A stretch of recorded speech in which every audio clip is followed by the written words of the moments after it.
নমস্কার, আপনারা দেখছেন বাংলা এমজি নিউজ।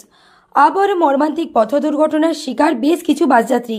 ঘটনাটি ঘটেছে আজ আনুমানিক 12টা নাগাদ। ঘটনাস্থল থেকে জানতে পারা যায়, ইন্দাস বর্ধমান শ্রীপতি বাসের সাথে একটি ধান বোঝাই 407 গাড়ির মুখোমুখি সংঘর্ষ হয়। স্থানীয় সূত্রে জানতে পারা গেছে, বাসটি ইন্দাসের দিকে আসছিল, আর অপরদিকে সাজপুরের দিকে যাওয়া ওই 407 গাড়িটির মুখোমুখি সংঘর্ষ হয়। এতে 7 থেকে 8 জন আহত হয়েছে। আহত ব্যক্তিদের স্থানীয় জনতা ও ইন্দাস থানার পুলিশ ও ইন্দাস ব্লক সভাপতি শেখ হামিদের নেতৃত্বে তড়িঘড়ি উদ্ধার করে ইন্দাস প্রাথমিক স্বাস্থ্যকেন্দ্রে পাঠানো হয়।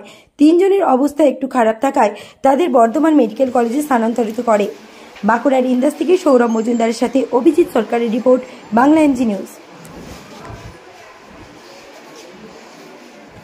আমরা ঘটনার সময় থাকিনি, ঘটনার পর এসে দেখছি যে শ্রীপতি বাসটি একটি হাতি গাড়ির সাথে অ্যাক্সিডেন্ট করেছে। 8 থেকে 10 জন ইনজুরি হয়েছে। বাসের ড্রাইভারের সব হসপিটালে নিয়ে গেছে। ঘটনাটা কটার দিকে ঘটে?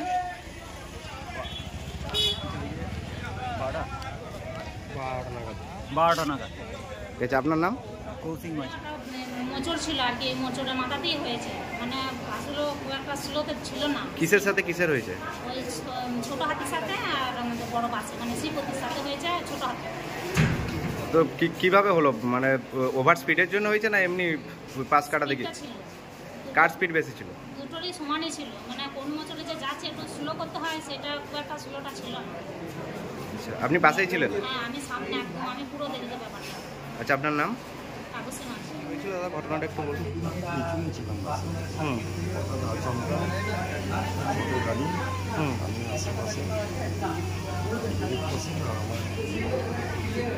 বাস কি ওভার স্পিডে ছিল? আচ্ছা, আপনার নাম?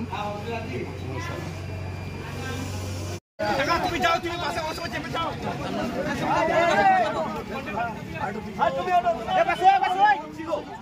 এইখানে থাকো না।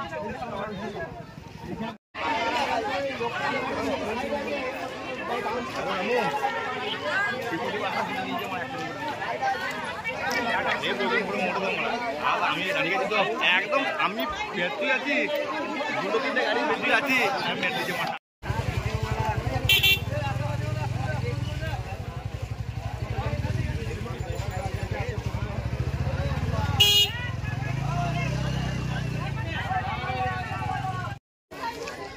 বলুন, এটা কি আমার সব আমার দিয়ে আমাদের আর আধার যদি এগুলো আসতো না, আমি